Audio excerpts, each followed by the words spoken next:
Mary Namale ngono wa myaka 65 era nga mutuuze ku kyalo Nawangiri yagambibwa okuyingirirwa abazigu mu kire kikeesezza olunaku olwaleero ne bamutematema mu kifuba mu mugongo ne ku mutwe era bw'atyo ne bamuleka ng'ali mu mbeera mbi.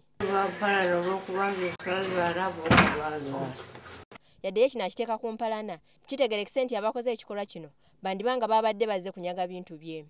Wabula yo poliisi nga bulijjo ekyagenda mu maaso n'okunoonyereza abakoze ekikolwa kino. Ate ebyo nga bikyali awo abaana b'amasomero 3 nga bali wamu n'abatuuze 2 ku kyalo Nakwaya mu ggombolola y'ekikandwa Emitiana. Poliisi ebagombyemu obwala ng'ebalanga kutembeya akaboozi k'ekikulu. Abataano bano okutuuka okukwatibwa kiddiridde omutuuze omu okutemya ku ssentebe w'ekyalo kino. Ssaawa zadde nga 7 abantu ne bajja nga bayita ez'ekiro ne bakonkona wa chairman naffe ne batuyita abajangu batuukayo tusanze abaana baggaliddwa mu nnyumba waliwo akana akaaba akato ate nga kyali kituguddeko kwemuduma.